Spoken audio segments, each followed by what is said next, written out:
बर, चला तुमची परीक्षा कधीतरी सुरू होईल आता. ऑगस्ट महिन्याच्या आसपास अशीच असते. हा, आताच आहे ना? बर बर, मला एका प्रश्नाचं उत्तर द्या. आपण आपला जो आवर्त सारणीचा धडा आहे तो पूर्ण केला आहे का? आधुनिक आवर्त सारणी हा धडा पूर्ण झालाय का आपला? थांबा, मी पुस्तक शेअर करते म्हणजे तुम्हाला समजेल आपण हा सगळा भाग केला आहे का. एकदा आपण क्रॉस चेक करूया. जर त्याचा शेवट असेल तर त्याचा शेवट करू आणि मग आपला नवा धडा आज सुरू करूया. ठीक आहे?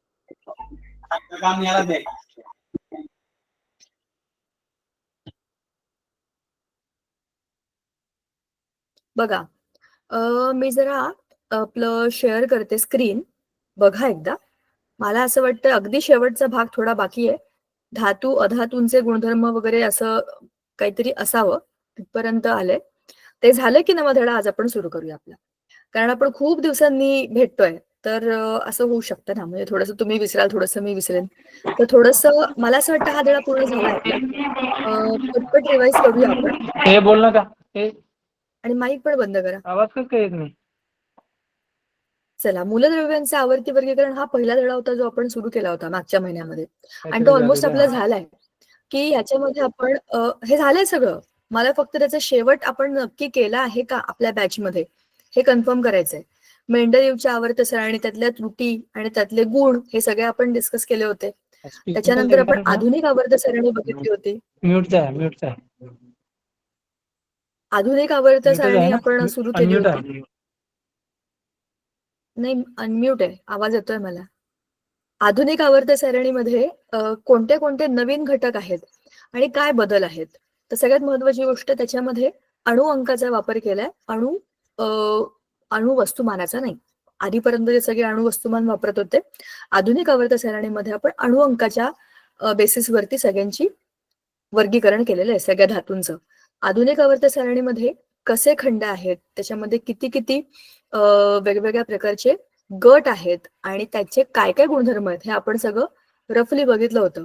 तुम्हाला आठवत असेल तर या आधुनिक आवर्त सारणीला तुमच्या पुस्तकात जी दिलेली आहे त्याच्यावरतीच आपण S block, P block, D block असं काढून, चित्र काढून त्याच्यावरती सगळं समजून घेतलं होतं.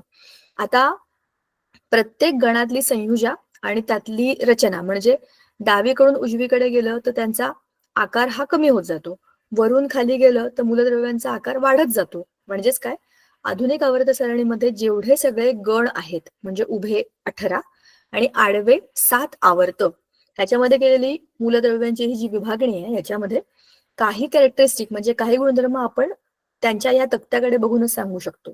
की जसं मी तुम्हाला म्हटलं, डावीकडून उजवीकडे तुम्ही जर आडव्या आवर्तावरती निरीक्षण करत गेलात तर पहिल्या मूलद्रव्याचा आकार हा सगळ्यात मोठा आहे, जो हळूहळू कमी होत जातो. पण तुम्ही जर वरून खाली आलात एखाद्या गणामध्ये तर पहिल्या अणूचा आकार हा सगळ्यात छोटा आहे आणि खाली आला की तो मोठा होत जातो. त्याच्यानंतर डावीकडचे सगळे धातू आहेत, उजवीकडचे सगळे अधातू आहेत, सगळे शेवटी राजीवायू आहेत आणि मध्येच धातू सदृश्य पण आहेत. बरोबर. त्याच्यानंतर इलेक्ट्रोनिगेटिव्हिटी आणि इलेक्ट्रोपॉझिटिव्हिटी, म्हणजे धनप्रभार, ऋणप्रभार आहे का धनप्रभार आहे, हा जास्तीत जास्त कुठं असतो. तर डावीकडचे सगळे जे असतात ते धनप्रभारित असतात, म्हणजे ते पॉझिटिव्ह आयन्स बनतात, त्यांचे कॅटायन्स बनतात. इकडचे जे सगळे आहेत अधातूकडचे हे सगळे ऋणप्रभारित आयन्स बनतात, म्हणजे ते अनायन्स बनतात. आणि निगेटिव्ह आणि पॉझिटिव्ह असे दोन वेगवेगळे भिन्न प्रभार असल्यामुळे, धन आणि ऋण प्रभार असल्यामुळे परस्पर आकर्षणातनं त्यांचे बंध तयार होतात. त्याला आपण आयनिक बंध असं म्हणतो. आपण हे सगळं बघितलं होतं की त्याची रचना कशी असते. KLMN असा त्याचा ह्या शेलचा नंबर असतो, कक्षांचा नंबर. त्याच्यामध्ये किती याच्यामध्ये किती इलेक्ट्रॉन बसतात, 2n² असं त्याचा सूत्र आहे, त्याप्रमाणे आपण त्यात इलेक्ट्रॉन टाकतो. आता ह्या सगळ्याच्या शेवटाकडे आवर्त सारणीतल्या कलांमध्ये संयुजा. अच्छा, संयुजा म्हणजे बाह्यतम कक्षेमध्ये असलेल्या इलेक्ट्रॉनची संख्या, ज्याच्यावरून हे ठरतं की ते इलेक्ट्रॉन ते जे धातू आहेत किंवा ते अधातू आहेत किंवा ते जे अणू आहेत ते अष्टक पूर्ण करण्याकरता किती इलेक्ट्रॉन देतील किंवा घेतील. म्हणजे संयुजा कक्षेमध्ये असलेल्या इलेक्ट्रॉनची संख्या. पण ती संख्या जी त्यांचं अष्टक पूर्ण करण्याकरता ते अणू वापरतात, जसं की सोडियम मध्ये 11 इलेक्ट्रॉन आहेत तर बाह्यतम कक्षेमध्ये एकच इलेक्ट्रॉन आहे, म्हणून त्याची संयुजा 1 आहे, कारण तो एक इलेक्ट्रॉन दिला की त्याच्या आधीच्या कक्षेमधलं अष्टक पूर्ण होतं. असंच क्लोरीनच्या बाह्यतम कक्षेमध्ये 7 इलेक्ट्रॉन आहेत, पण त्याची संयुजा 7 नाहीये, संयुजा आहे 1. कारण 7 इलेक्ट्रॉन मध्ये 1 टाकला की अष्टक पूर्ण होतं. म्हणजे अष्टक पूर्ण करण्याकरता जितके इलेक्ट्रॉन लागतात ती त्याची संयुजा असते. पण आता संयुजा इलेक्ट्रॉन म्हणजे काय, तर बाह्यतम कक्षेमध्ये जितके इलेक्ट्रॉन आहेत त्याला आपण संयुजा इलेक्ट्रॉन असं म्हणतो. पहिल्या गणामध्ये सगळ्याच्या सगळ्या अणूंची संयुजा 1, म्हणजे संयुजा इलेक्ट्रॉनची संख्या 1. दुसऱ्या गणामधल्या सगळ्या पूर्णच्या पूर्ण बेरिलियम पासून ते रेडियम पर्यंत उभ्या उभ्या रांगेमध्ये असलेल्या सगळ्या मूलद्रव्यांची संयुजा इलेक्ट्रॉन संख्या आहे 2. ह्या गटातल्या सगळ्यांची 3, या गटातल्या सगळ्यांची 4, या गटातल्या सगळ्यांची 5. असं करत करत करत तुम्ही इकडे येता.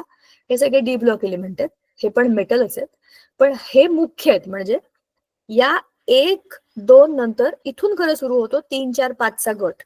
पण हे मध्ये आलेले सगळे ह्या दोघांच्या मधले आहेत, तिसऱ्या रांगेत नाहीत. पण तोपर्यंत 11, 12 नंतर येणारे सगळे 13 इथे आहे. म्हणजे सांगायचा मुद्दा, ह्या सगळ्यांची संयुजा इलेक्ट्रॉन संख्या 3, या सगळ्यांची 4, या सगळ्यांची 5, या सगळ्यांची 7. म्हणजे एका रांगेत ते वाढत जातात, 3, 4, 5, 6, 7. आणि हे आहेत लास्ट राजवायू. म्हणजे असे अणू किंवा अशी मूलद्रव्य जी कोणाही बरोबर कुठली अभिक्रिया करत नाहीत, त्यांचं अष्टक पूर्ण असतं, त्यांच्या संरचनेमध्ये मुळातच स्थैर्य आहे, त्याच्यामुळे त्यांना इलेक्ट्रॉन द्यायचे पण नाही, घ्यायचे पण नाही, ते त्यांच्या आयुष्यात सुखी आहेत. राजवायूंचं इलेक्ट्रॉनिक कॉन्फिगरेशन जे आहे, इलेक्ट्रॉन संरचना जी आहे, बाह्यतम कक्षेमध्ये 8 हे असतातच. आणि हे खालचे जे आहेत लॅन्थनाइड, ऍक्टिनाइड, ह्या 2 सिरीज आहेत, त्यांची एफ ब्लॉक असे एलिमेंट आपण असे म्हणतो, पण ते इथे आहेत, ह्या गटातले 2 आहेत ते. म्हणजे हा खालून आलेला दोन पट्ट्यांचा गट इथे जोडलेला होता, त्याला एफ ब्लॉक एलिमेंट असं म्हणतात. आता आपण संयुजा बघितली, आकार बघितला, धन ऋण प्रभार पण बघितला, अणु आकारमान हे बघा आपण जे ऑलरेडी बोललो ते आता धड्यामध्ये कुठे ते एकदा बघूया आणि मग नव्या धड्याकडे जाऊया. धातू अधातू गुणधर्म इथपर्यंत आपली गोष्ट आली होती मागच्या वेळेला. ही पूर्ण झाली की आपण आपला हा धडा बऱ्यापैकी संपेल बघा. धातू आणि अधातूंचे गुणधर्म. आता आपल्या ज्या हे काही आपलं जे काही पिरियॉडिक टेबल आहे म्हणजे आधुनिक आवर्त सारणी आहे, ह्याच्यामध्ये नीट निरीक्षण करून तुम्ही जर बघितलं ना, तर तुमच्या आवर्त सारणीमध्ये डाव्या बाजूला सगळे धातू आहेत बघा. हे इथून सगळे, एक मिनिट ना, पेन्सिल ऑन करते मी दोघं. ब्राऊनच कलर घेते, हा कलर नाही ह्याच्यात, ठीक आहे. हे सगळे धातू, धातू, हे धातू इथपर्यंत. हा हिरवा रंग आहे ना, हा पण धातू आहे. या निळ्या पट्ट्या, हा जो असा आकार आहे ना, कसा आकार आहे बघा, पायरी सारखा हा आकार, हे सगळे धातू सदृश.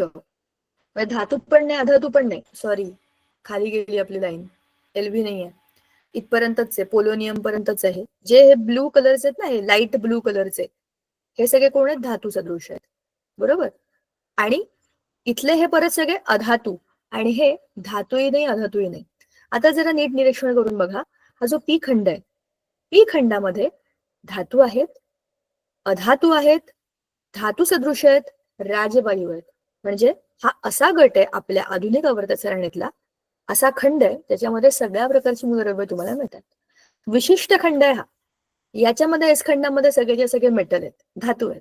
डी खंडामध्ये सगळेच्या सगळे मेटल आहेत, धातूच आहेत.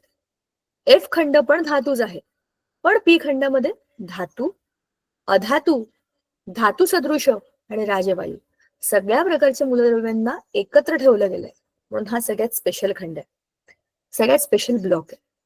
आता आपल्या पुस्तकामध्ये काय दिलंय तेही एकदा बघूया. धातू आणि अधातू कुठे ठेवलेत आपण आत्ताच बघितलं. आता धातू आणि अधातूंचे गुणधर्म. आपल्याला माहितीये की सोडियम, मॅग्नेशियम ही धातुरूप मूलद्रव्य डाव्या बाजूला आहेत. आपण आत्ताच बघितलं की डाव्या बाजूला ही काय आहेत, धातू, आणि त्यातही खूप स्ट्रॉंग धातू.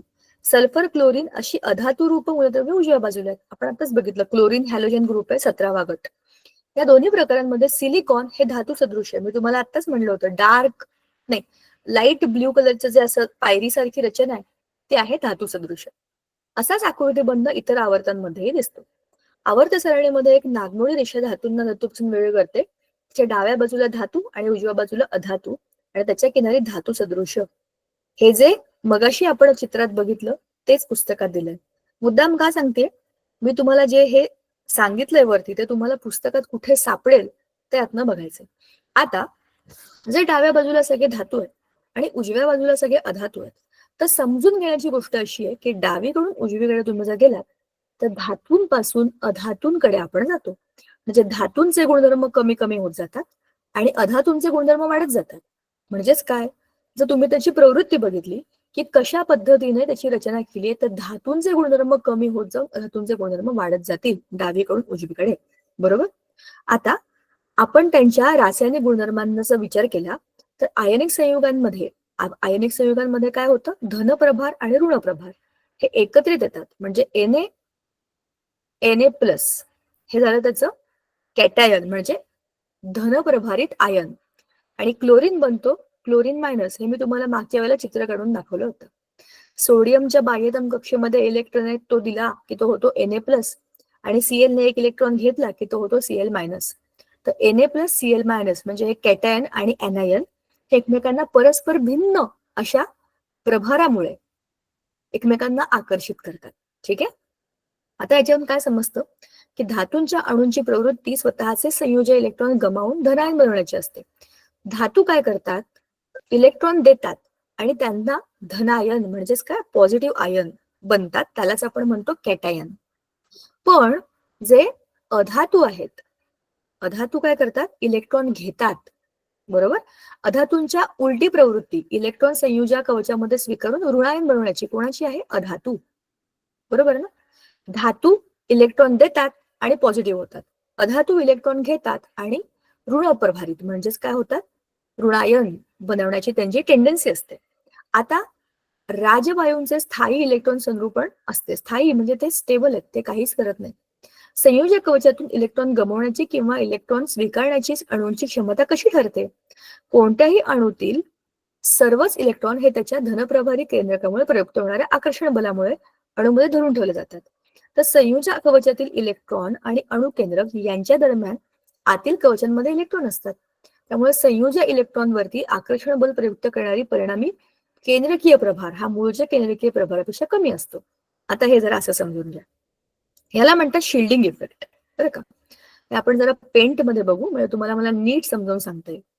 हे कसं आहे माहितीये का, जेव्हा आपल्या अणूचा आकार वाढत जातो तर हा आहे आपला अणू, हे आहे त्याचं केंद्रक. केंद्रकाच्या भोवतीची आहे कक्षा 1 के.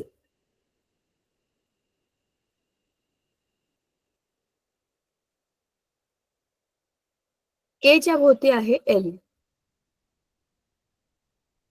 कक्षा 2 आहे.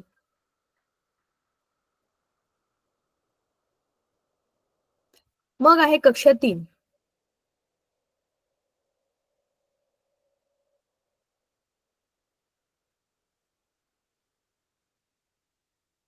एकच मिनिट, आपण आपलं रेकॉर्डिंग ऑन केलंय का जरा मला चेक करू दे बरं. हा, ओके, ऑल राईट, ठीक आहे, केलंय. तर ही तिसरी कक्षा. असं जर मी आता याच्या भोवती चौथी कक्षा सुद्धा काढली तर आता जरा लॉजिकली विचार करा. केंद्रक आपलं खूप मध्ये आहे, अंतर्गत सगळ्यात आतमध्ये आपलं केंद्रक आहे. आता ह्या केंद्रकामध्ये आहे तुमचा धनप्रभार. कुठे आहे बघा तो, मध्यभागी इथे कोपऱ्यात. जेवढे तुमचे आतमधले प्रोटॉन आहेत, प्रोटॉन पॉझिटिव्ह असतात, बरोबर ना. प्रोटॉन हे पॉझिटिव्ह आहेत आणि तेच तुमच्या अणूच्या रचनेमध्ये धनप्रभार देणार आहेत. जेवढे प्रोटॉन मध्ये तेवढेच इलेक्ट्रॉन बाहेर फिरतात फिरतात फिरतात फिरतात. पण इथल्या पहिल्या कक्षेतल्या प्रोटॉन इलेक्ट्रॉनचं आकर्षण, दुसऱ्या कक्षेतल्या प्रोटॉन इलेक्ट्रॉनचं आकर्षण, तिसऱ्या कक्षेतल्या प्रोटॉन इलेक्ट्रॉनचं आकर्षण आणि ह्या 3 कक्षा पार करून चौथ्या कक्षेमध्ये असलेल्या इलेक्ट्रॉनचं आतमध्ये असलेल्या केंद्रकामध्ये असलेल्या प्रोटॉनकडे असलेलं आकर्षण. असं जरा विचार करा आणि मला सांगा सगळ्यात कमी कुठे असेल, सगळ्यात जास्त कुठे असेल. काय बघायचं आपल्याला, केंद्रकामध्ये असलेल्या प्रोटॉनचं आणि कक्षेमध्ये असलेल्या इलेक्ट्रॉनचं आकर्षण. इथे एक इलेक्ट्रॉन काढते मी. इथे एक इलेक्ट्रॉन काढताय, तर मला सांगा, तुम्हीच सांगा, मध्ये प्रोटॉन आहे आणि बाहेर इलेक्ट्रॉन फिरतात. कोणत्या इलेक्ट्रॉनवरती सगळ्यात जास्त आकर्षण बल प्रयुक्त होईल?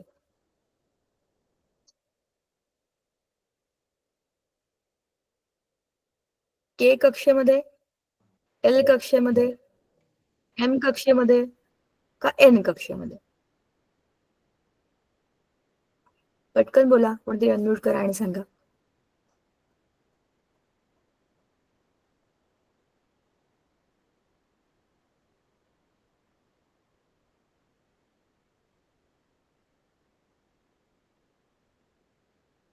पी फॉर प्रोटॉन मध्यभागी काढले.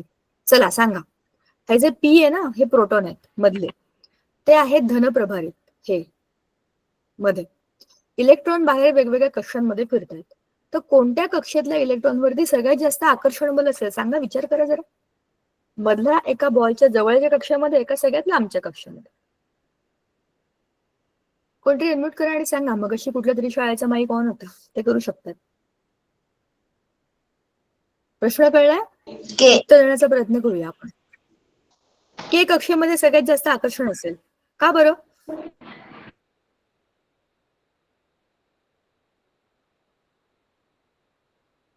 का बरं?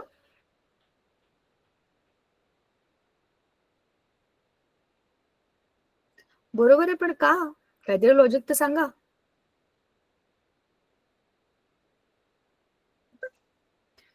बरोबर आहे ना, केंद्रकापासून सगळ्यात कमी अंतर आहे, म्हणजे इथला पॉझिटिव्ह चार्ज ह्या कक्षेवर सगळ्यात जास्त प्रयुक्त होणार आहे ना.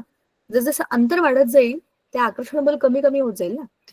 हा अनुभव तुम्ही घेऊन बघा. तुम्ही त्या डोक्यावर पट्टी घासायचा प्रयोग करता की नाही, तेल न लावता करा. तेलामुळे पेपर चिटकत नाहीत. धन आणि ऋण प्रभारामुळेच पेपर चिटकतात. तेलामुळे त्याला डाग पडतात, एवढंच काय ते होतं. तो जो प्रयोग करतो ना आपण, डोक्यावर पट्टी घासायची आणि पेपरचे तुकडे चिटकवायचे, हा प्रयोग तुम्ही छान केस बेस धुतलेत ना, तेल काढून टाकलं आणि करून बघितलं, तरीही ते चिटकतात. तर तेलाचा काही संबंध नाहीये. हे कशामुळे होतं? डोक्यावर आपण केसांवरती पट्टी जेव्हा घासतो, तेव्हा काय होतं? पट्टी आणि आपले केस दोघांमधल्या धन आणि ऋण प्रभाराचं एक्सचेंज होतो. मग कुठेतरी धनप्रभार आहे, कुठेतरी ऋणप्रभार आहे. पट्टीवरचा बॅलन्स बिघडला इलेक्ट्रॉनचा, आणि जेव्हा ती पट्टी आपण त्या ह्याच्याकडे जातो, पेपरच्या तुकड्यांकडे नेतो, तेव्हा त्या इम्बॅलन्स असल्यामुळे ते त्याच्याकडे आकर्षिले जातात. बरोबर? हेच तत्व इथे पण आहे. पण हीच पट्टी तुम्ही जर लांब अंतरावरून ठेवली पेपरच्या इकडे, तर ते चिकटले जातील का? नाही. कारण हा धन आणि ऋण प्रभाराचा जो आकर्षणाचा अंतराचा मुद्दा आहे, हा खूप महत्वाचा आहे. अंतर वाढवलं की ते चिकटणार नाही. तुम्ही त्याला जवळच न्यावं लागतं, तरच ते चिकटतात. बरोबर ना? कारण तेवढ्या अंतरावरतीच ते बल प्रयुक्त होतं. जितकं तुम्ही जवळ जवळ जवळ अणूच्या कक्षेपर्यंत याल, तितकं हे आकर्षण बल जास्त असतं. म्हणून ह्या इलेक्ट्रॉनला पक्क पकडून ठेवलेलं असतं मधल्या, ते लवकर सहजासहजी सुटत नाहीत. पण लांबचे जे असतात त्यांच्यावरती प्रोटॉन्सचं आकर्षण बल तर आहे, पण थोडं कमी आहे. कारण अंतर जास्त आहे आणि मध्ये बऱ्याच कक्षा आहेत, तर ते अट्रॅक्शन पॉवर जी आहे ती कमी कमी होत जाते. त्याला शिल्डिंग इफेक्ट म्हणतात. ह्या सगळ्या इलेक्ट्रॉनला आतून शिल्डिंग झालंय, म्हणून हा इलेक्ट्रॉन बाहेर जाऊ शकतो, पण ह्यांना रोखलं गेलंय. ठीक आहे. आता आपण बघत होतो इथे आपल्या पुस्तकामध्ये की धातू सदृश आणि अधातू. बघा, जे मी वर तुम्हाला सांगितलं, हे सगळं तेच आहे की नाही? हे आहेत सगळे धातू निळे, हे आहेत सगळे अधातू, आणि हे आहेत सगळे धातू सदृश. ही झिगझॅग लाईन किती आहेत? 1 2 3 4 5 6 7. धातू सदृश फक्त 7 आहेत, लक्षात ठेवा. अधातू किती आहेत? 1 2 3 4 5 6 7 8 9 10. अधातू आहेत 10. अधातूंच्याच रांगेमध्ये तुम्ही जर राजवायूंना धरलं, तर ते किती होतील? 11 12 13 14 15 16. कारण हे राजवायू आहेत, हे वेगळे आहेत. ठीक आहे. आता खाली धातू अधातूंचा मुद्दा तुम्हाला समजला. आता धातू गुणधर्मांचा आवर्तिकल स्पष्टपणे समजतो आपल्याला, की डावीकडे धातू, उजवीकडे अधातू, आणि धातू त्या अधातूमध्ये जातानाचा मधला जो पायरीचा टप्पा आहे, तो आहे धातू सदृश.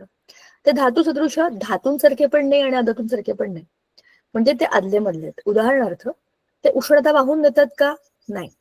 पण ते उष्णता वाहून नेत नाही का? नाही.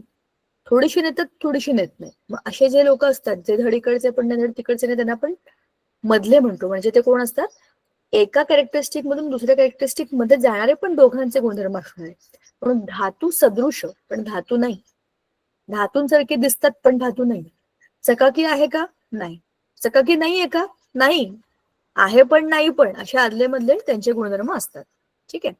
आता एका आवर्तात डावीकडून उजवीकडे जाताना बाह्यतम कवच तेच राहतं. मात्र केंद्रकावरचा धनप्रभार वाढत गेल्याने अणुत्रिज्या कमी होते आणि अणुकेंद्रीय प्रभार सुद्धा वाढतो. त्यामुळे संयोजक इलेक्ट्रॉन गमावण्याची अणूची प्रवृत्ती कमी होत जाते. म्हणजेच आवर्तामध्ये, आता हे फार महत्वाचं वाक्य, आवर्त म्हणजे आपली आडवी पट्टी. डावीकडून उजवीकडे जाताना मूलद्रव्यांचा धातू गुणधर्म कमी कमी होत जातो. बरोबर की नाही? धातू काय करतात? इलेक्ट्रॉन देऊन टाकतात. पण डावीकडून उजवीकडे जर तुमच्या अणूची साईज कमी कमी कमी होत गेली तर तुमचं जे न्यूक्लिअर केंद्रकामधलं धनप्रभारित बल आहे, जे तुम्हाला खेचून ठेवणार आहे, ते काय करतं? ते इलेक्ट्रॉन सोडतच नाही. म्हणून त्या आकाराला पक्क पकडून ठेवतं. बाह्यतम कक्षेतल्या इलेक्ट्रॉनला सोडत नाही आणि त्याला इलेक्ट्रॉन घ्यायचे असतात. त्याच्यामुळे धातूंचे गुणधर्म कमी होत जातात आणि अधातूंचे गुणधर्म वाढत जातात. म्हणजेच एका आवर्तात डावीकडून उजवीकडे जाताना वाढत जाणारा केंद्रकीय प्रभार आणि कमी होत जाणारी ऊर्जा यांच्यामुळेच आपले धातू ते अधातू असा बदल आपल्याला त्याचा झालेला दिसतो. ठीक आहे ना? डावीकडून उजवीकडे जाणाऱ्या विद्युत ऋणतेमुळे बाहेरून इलेक्ट्रॉन स्वीकारून अष्टक स्थितीमध्ये ऋणायन बनवण्याची अणूची क्षमता वाढत जाते. बरोबर आहे की नाही? त्याला विद्युत ऋणता म्हणतात. आणि इकडची येते विद्युत घनता. धातूंमध्ये विद्युत घनता आहे, ते इलेक्ट्रॉन देऊन टाकतात आणि धनप्रभारित होतात. पण अधातू जे असतात ते इलेक्ट्रॉन घेतात आणि त्याच्यामुळे ते विद्युत ऋण प्रभारित होतात. म्हणजेच काय? ऋणायन बनवतात आणि इकडे हे धनायन बनवतात. धन आणि ऋण असे दोन परस्पर भिन्न प्रभार असतात. ठीक आहे. मूलद्रव्यांची ऋणायन बनवण्याची प्रवृत्ती किंवा विद्युत ऋणता म्हणजे त्याचा अधातू गुणधर्म. हे खूप मस्त वाक्य आहे बघा. त्याला काय करायचंय? निगेटिव्ह व्हायचंय. म्हणजे इलेक्ट्रॉनला विद्युत ऋणता मिळायला पाहिजे. इलेक्ट्रॉन निगेटिव्ह कधी होईल? जेव्हा तो इलेक्ट्रॉन घेईल. म्हणजेच तो काय करेल? अधातू सारखा वागेल. धातू तर इलेक्ट्रॉन देतात ना, पण अधातू इलेक्ट्रॉन घेतात, म्हणजे ते ऋण प्रभारित होतात. आता हॅलोजन कुलातील प्रवणता, ग्रेडेशन इन हॅलोजन फॅमिली. कुठली आहे रे ही हॅलोजन फॅमिली? हॅलोजन फॅमिली आहे ही ग्रुप नंबर 17.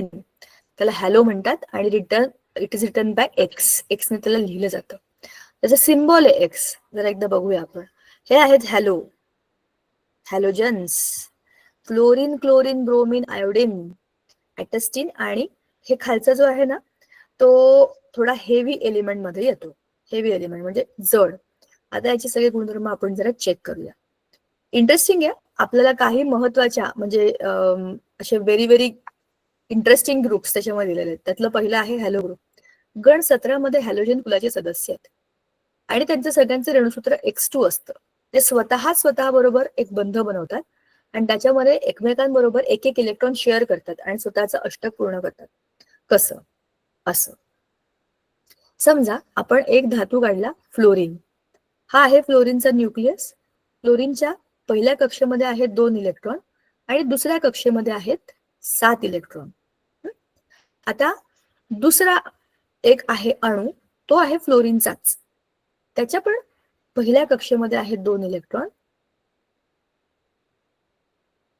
आणि दुसऱ्या कक्षेमध्ये आहेत 7 इलेक्ट्रॉन. कारण समधातूचे, एकाच धातूचे हे 2 अणू आहेत. आता आपण असं करूया, बाह्यतम कक्षेतलेच फक्त इलेक्ट्रॉन काढूया. त्याच्यामध्ये आहेत 7. एक, अरे ये क्या हो गया रे, कलर चाहिए था. 1 2 3 4 5 6 आणि 7. आपण 7 वालाच आहे कारण दोन्ही फ्लोरीन आहेत. 1 2 3 4 5 6 आणि 7. असं बरं नाही वाटत. त्याला रंग होता. केंद्रक वेगळं वाटलं पाहिजे, त्याच्याशिवाय त्याला काही अर्थ नाही. आणि मधल्या कक्षेमध्ये 2-2 इलेक्ट्रॉन तर असतातच. कक्षा 1 त्याची कॅपॅसिटी 2 इलेक्ट्रॉनची, ती आता भरलेली आहे. आता आपण इथे देऊया फ्लोरीन. हा एक फ्लोरीनचा अणू आणि हा दुसरा फ्लोरीनचा अणू. दोघांचाही अणु अंक आहे 9. म्हणूनच त्यांच्या इलेक्ट्रॉनिक कॉन्फिगरेशन मध्ये आपण काय लिहिणार 2 आणि 7. बरोबर ना. अणूची संरचना कशी होईल 2 आणि 7. हे सगळं जे आपण लिहिले ते मी चित्रात काढलंय. आता ह्या फ्लोरीनच्या अणूला, पहिल्या अणूला किंवा दुसऱ्या अणूला त्याचा अष्टक पूर्ण करण्याकरता एकाच इलेक्ट्रॉनची कमी आहे. आता ह्याच्याकडचा हा इलेक्ट्रॉन आणि याच्याकडचा हा इलेक्ट्रॉन ह्यांनी एकमेकांबरोबर परस्पर शेअर केले तर काय होतं शेअरिंग. आता हा इलेक्ट्रॉन इकडे पण जाऊ शकतो, हा इलेक्ट्रॉन इकडे पण येऊ शकतो आणि ह्याचे आता इलेक्ट्रॉन होतील 8, ह्याचे पण इलेक्ट्रॉन होतील 8. हा शेअर केलेला याचा इलेक्ट्रॉन याच्याकडे, ह्याचा इलेक्ट्रॉन याच्याकडे, पण तरीही तो स्वतःकडे असतो. म्हणजे हे दोघं एकमेकांच्या जवळ येतील, हे अंतर कमी होईल, 0 होईल जवळपास. आणि ते काय करतील ओव्हरलॅप करतील स्वतःच्या कक्षा आणि इथे काय करतील 2 इलेक्ट्रॉन एकमेकांबरोबर शेअर करतील, याचं त्याच्याकडे त्याचा याच्याकडे. आणि मग काय बनेल F2 चा रेणू, डायॲटॉमिक मॉलिक्यूल, द्विअणू रेणू. बरोबर. 2 अणूंचा रेणू आहे, एकाच मूलद्रव्याचे 2 अणू आहेत, त्याच्यामुळे समान गुणधर्माचे 2 अणू एकत्र येतात आणि त्याचे एक रेणू बनतो. हे कळलं. असंच जसं फ्लोरीनचं तसंच क्लोरीनचं तसंच ब्रोमीनचं तसंच आयोडीनचं पण होतं. हे जे तुम्ही इथे बघितलं ना फ्लोरीन F2, हे मी आता जे काढलं तेच आहे. असंच क्लोरीन ह्याचंही होतं. आता गणात वरून खाली जाताना त्यांच्या भौतिक स्थितीमध्ये प्रवणता म्हणजे ग्रेडेशन, बदल दिसून येतो. फ्लोरीन आणि क्लोरीन हे वायू आहेत, ब्रोमीन हा द्रव आहे, तर आयोडीन हा स्थायू आहे. का बरं, वरून खाली गेलं की आकार वाढत जातो की नाही, अणूंचा आकार वाढत जातो. त्याच्यामुळे काय होतं वरून खाली खाली खाली तुम्ही जसं जाता छोटे अणू छोटे रेणू हवेमध्ये वायू रूपामध्ये असतात, थोडे मोठे एकमेकांमध्ये अडकलेले द्रव रूपामध्ये येतात, आणखीन मोठे जड स्थायू रूपामध्ये येतात. ठीक आहे. हे झालं त्यांच्या भौतिक गुणधर्मांबद्दल. आता आपल्याला अजूनही असेच अनेक गण वरती बघायला मिळतात. तुम्हाला मी त्याचं एक छोटंसं उदाहरण सांगते. आणि एक शेवटचा मुद्दा जो आहे हायड्रोजन. हायड्रोजनला नेहमी वेगळ्या रंगाने दाखवतात, तर असं का दाखवतात. आणखी एक पट्टी मला तुम्हाला सांगायची, ती झाली की आपण जाऊया हायड्रोजनकडे आणि मग हा धडा आपला संपेल. इथे लिथियम पासून ते खाली हा जो फ्रॅन्शियम आहे इथपर्यंत, ह्यांचा आकार वरून खाली वाढत जातो. बरोबर.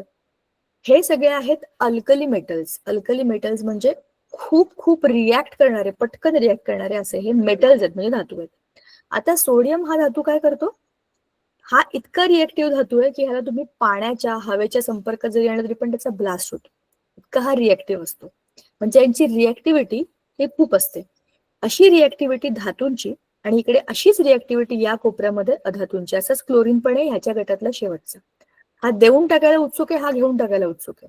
बरोबर. हे ब्लिचिंग एजंट असतात, हे इकडचे सगळे ते खरबडून टाकतात, इतकं ते रिॲक्शन स्ट्रॉंग करतात. म्हणून तर ते ऍसिड मध्ये असतात ना. HCl मध्ये हा Cl आहे, HF मध्ये हा फ्लोरीन आहे. पण आता आपण शेवटचा मुद्दा जो आहे हायड्रोजन, हा निळ्या रंगाचा हा एकटाच इकडे का ठेवलाय. हायड्रोजनची शोकांतिका अशी आहे की हायड्रोजनला बाह्यतम कक्षेमध्ये एकच इलेक्ट्रॉन आहे.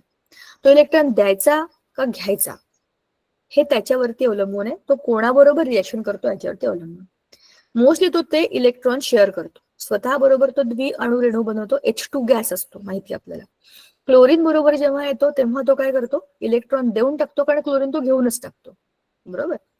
पण त्याची अभिक्रिया इतरही धातूंबरोबर होते, त्याच्यामध्ये तो इलेक्ट्रॉन घेऊ शकतो. इथे त्याला इलेक्ट्रॉन द्यावे लागतात किंवा तो शेअर करू शकतो. पण हा पहिलाच एलिमेंट आहे, पहिलाच मूलद्रव्य ज्याचा ऍटॉमिक नंबरच 1 आहे, अणु अंकच 1 आहे, म्हणून त्याला आपण इथे बसवलंय. नाही तर तो हॅलोजनच्या गटामध्ये पण जाऊ शकतो, कारण तो इलेक्ट्रॉन घेतो सुद्धा. बरोबर. अशी त्याची अदलीमधली अवस्था आहे, म्हणून त्याचा रंग वेगळा आहे. बाकी हे झालं आपलं आधुनिक आवर्त सारणीचं सगळं विश्लेषण.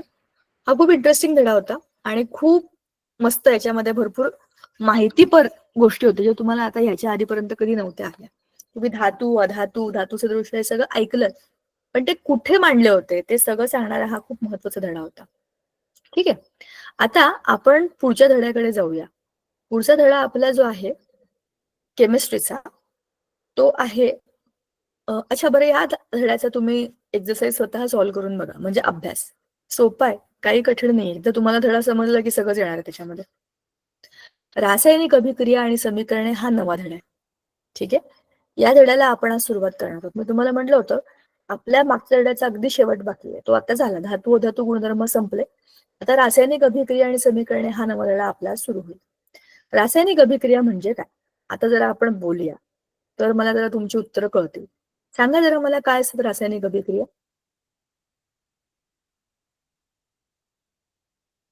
तुम्हाला काय वाटतं रासायनिक अभिक्रिया म्हणजे काय? किंवा एखादं उदाहरण दिलं तरी पण चालेल.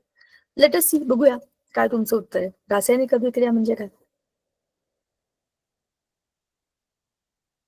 मी जेव्हा स्क्रीन शेअर करते तुम्ही लोक मला कोणी दिसत नाही. आता तुम्ही दिसताय तर मला असं खूप ऐकायचं तुमचं बोलणं. सांगा मला रासायनिक अभिक्रिया म्हणजे काय?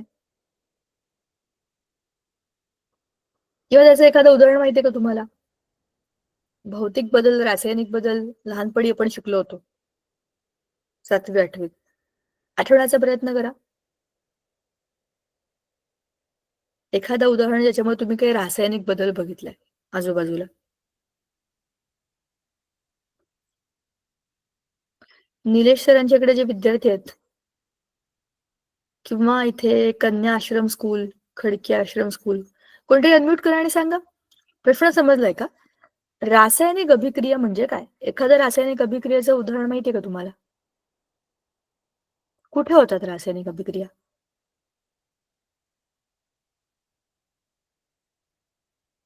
काहीच माहित नाही का? माहितीये पण सांगायचं नाही?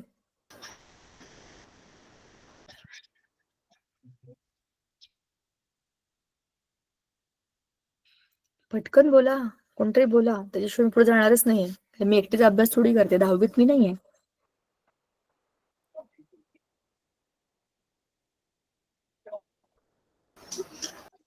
एका पदार्थापेक्षा अनेक पदार्थांचे मिश्रण.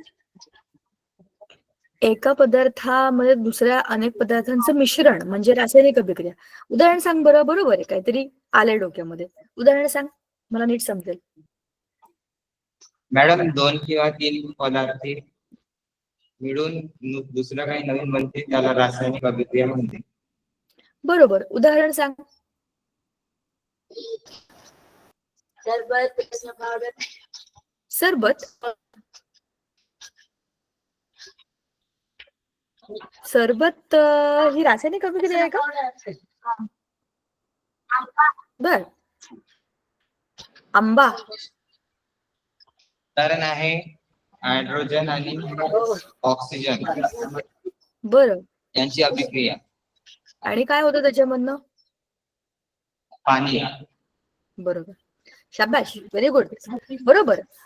बाकीच्यांना पण काहीतरी उत्तर माहिती असतील. आपण आधी आपल्या आजूबाजूची सोपी सोपी उदाहरणं बघूया. तुम्ही झाडावरचा पेरू बघितलाय? सध्या सगळीकडे पेरूच पेरू आहेत. मार्केटमध्ये पण एवढे पेरू आलेत की तुम्हाला दुसरी काही फळं कदाचित मिळणार नाहीत, पण पेरू नक्की मिळतील. हा पेरू तुम्ही झाडावरती पिकलेला सगळ्यांनी नक्की बघितला असेल. कसा असतो सुरुवातीला हा पेरू? डायरेक्ट पेरू लटकलेला असतो का? जरा मला सांगा त्याची प्रोसेस. थोडंसं बायोलॉजी आहे पण त्यात केमिस्ट्री आहे, सांगा.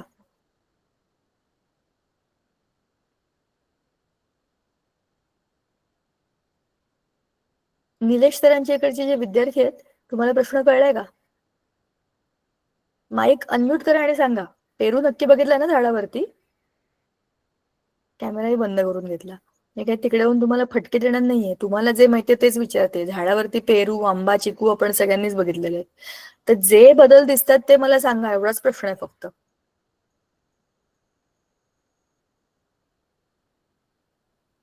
कन्या आश्रम स्कूल, तुम्हाला काही उत्तर द्यायचंय का?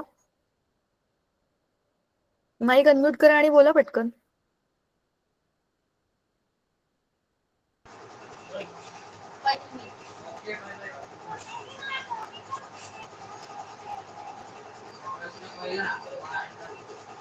कोणीतरी शाळेचा माईक ऑन झालाय. त्या प्रश्नाचं उत्तर द्या फक्त मला. मी काय विचारलं? की तुम्ही झाडावरती कुठलंही फळ पिकलेलं बघितलं असेल तर ते कसं कसं बदलत जातं हा माझा प्रश्न आहे. त्याचं उत्तर मला द्या.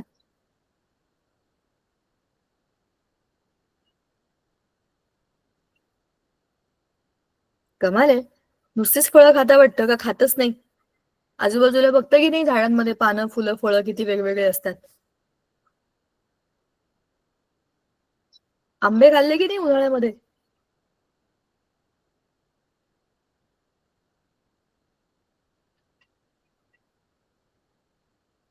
मस्त छान एकदम असे गालाला हातबीत लावून टेकून बसलेत, पण उत्तर देण्याचा विचार करत नाहीयेत. मी काय गोष्ट सांगत नाहीये, मी प्रश्न विचारलाय त्याचं उत्तर द्यायचं, माईक अनम्यूट करायचं आणि पटकन बोलायचं. सोपा प्रश्न आहे, जो पहिलीतला मुलगा पण सांगेल. शाबाश, बोला पुढे पटकन.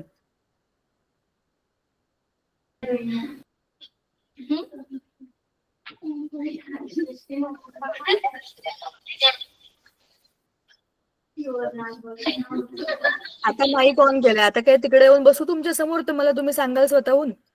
साधा सोपा प्रश्न आहे, त्याचं पटकन उत्तर द्या. इयत्ता 10वी एवढा वेळ नाही आपल्याकडे वाया घालवायला. मॅडम मी सांगतो. सांगा. थँक्यू. झाडाची फूल असते त्याला त्याची अभिक्रिया होते आणि फळ बनते त्याच्यानंतर त्याची वाढ होते. बरोबर. झाडात छोटंसं फूल असतं, त्याचं छोटंसं फळ बनतं, बरोबर. आणि ते फळ हळूहळू मोठं मोठं होत जातं. आधी कच्चं असतं. लिंबू घ्या, कैरी घ्या, मोसंबी, संत्री, कुठली फळं आधी छोटी हिरवी असतात.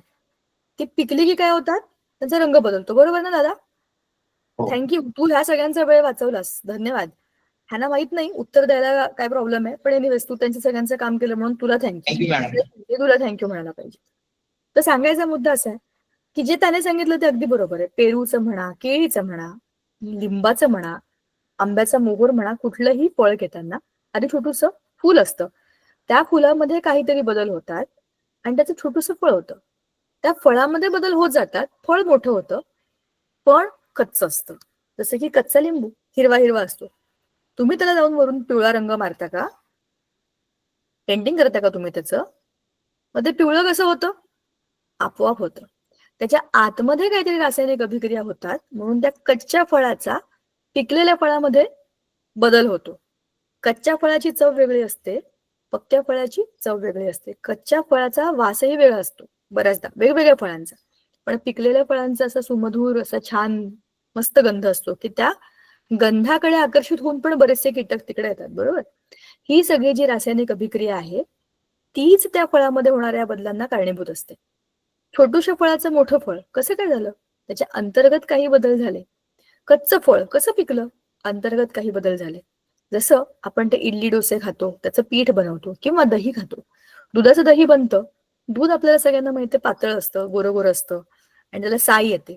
पण त्या दुधाला जेव्हा तुम्ही दह्यात टाकता म्हणजे किंवा त्या दुधामध्ये तुम्ही विरजण टाकता म्हणजे थोडंसं दही घालता, तेव्हा काय होतं?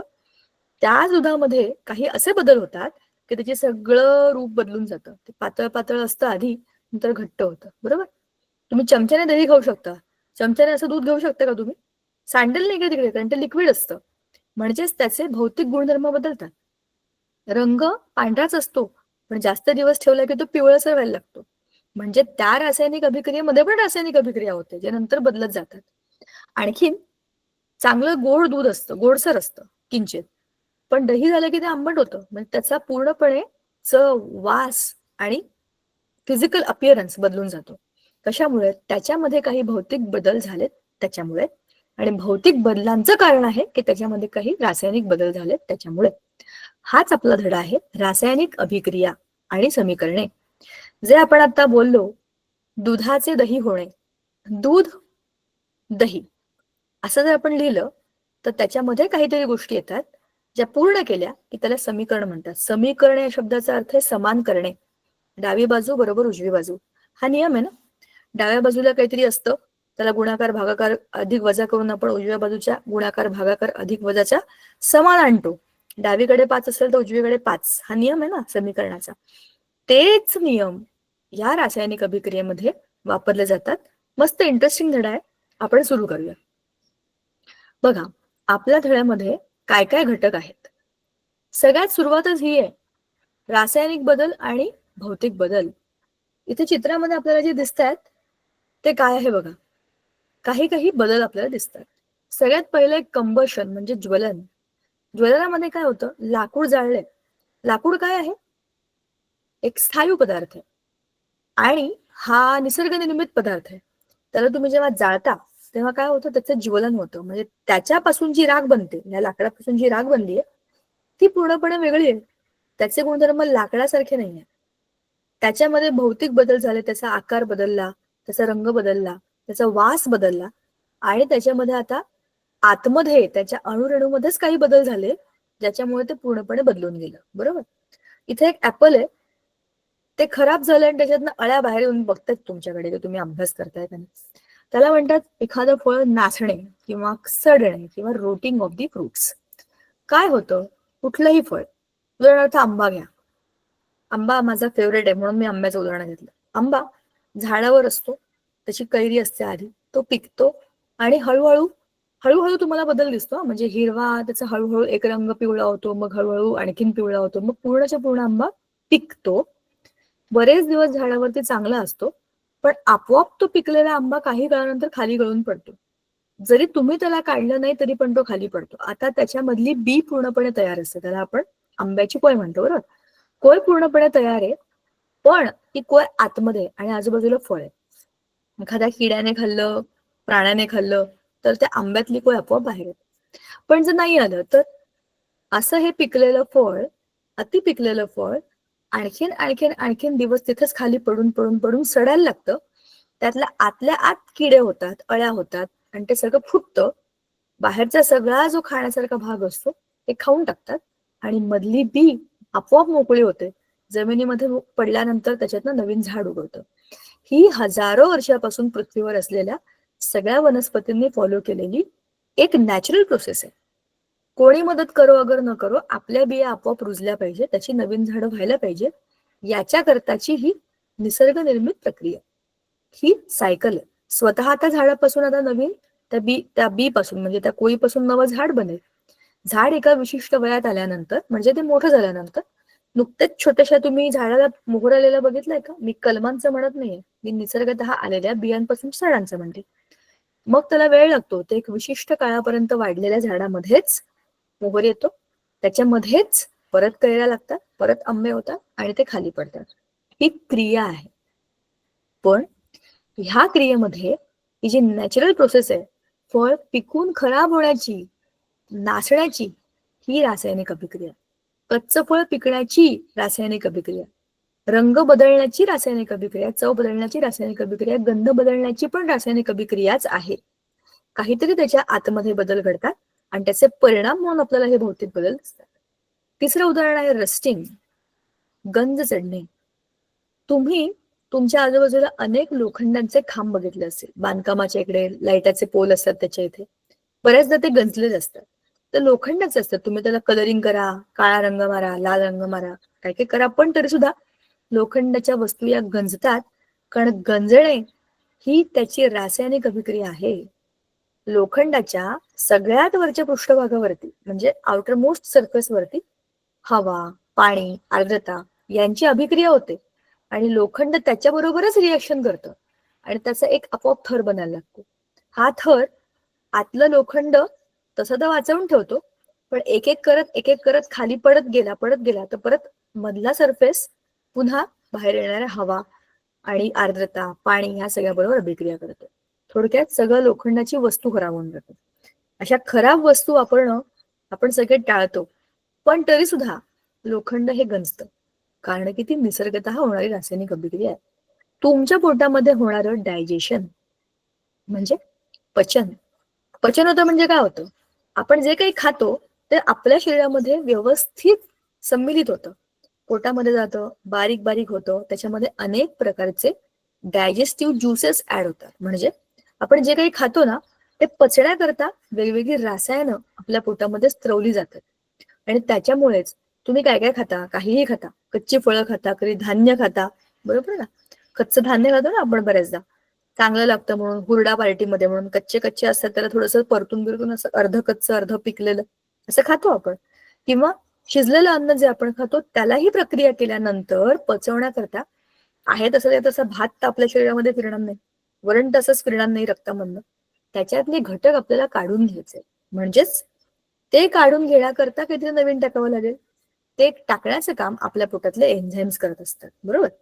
हे डायजेशन म्हणजे आपल्या पोटातलं पचन ही स्वतःच एक खूप मोठी रासायनिक अभिक्रिया.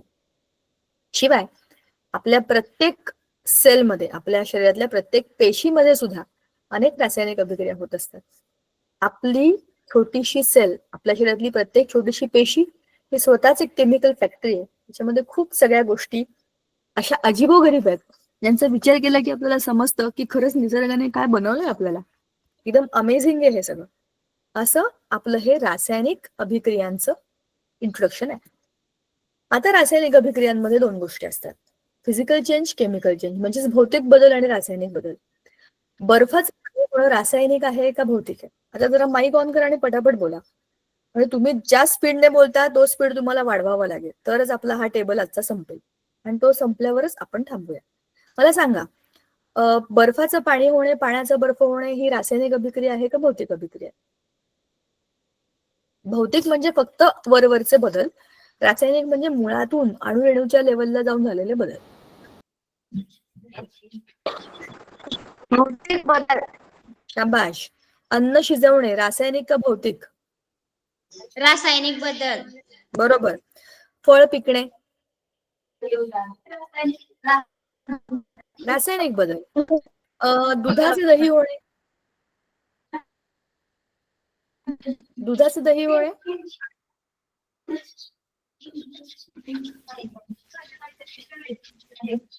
अरे दुधाचे दही होणे सांगा पटकन.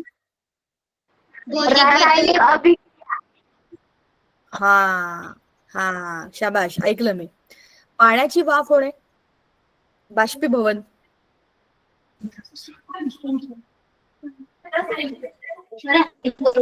भौतिक बदल, रासायनिक नाहीये.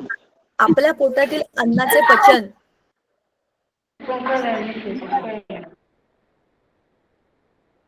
रासायनिक बदल. आता नॅफ्थलिन बॉल जे असतात ना, ते पांढरे पांढरे डांबर गोळ्या, त्या आपोआप गायब होणे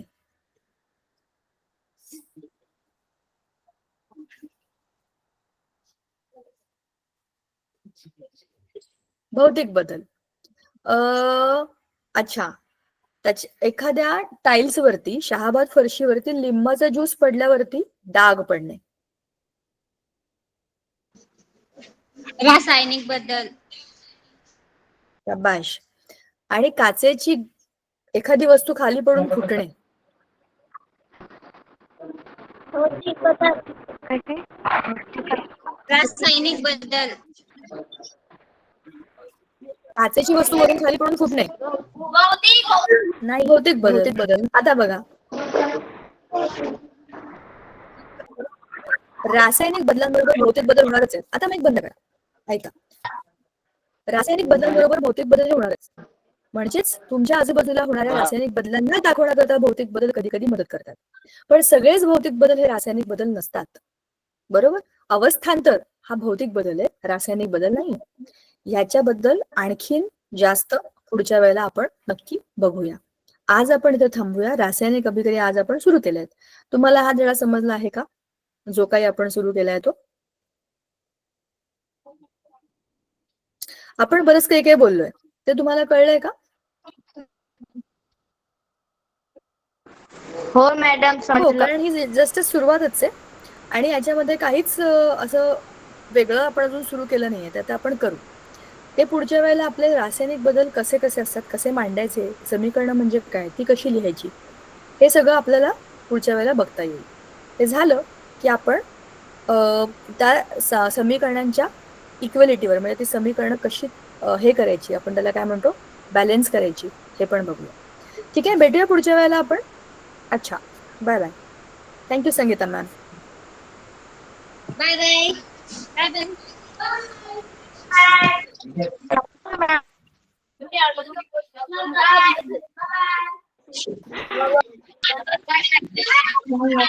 बाय बाय. Bye bye.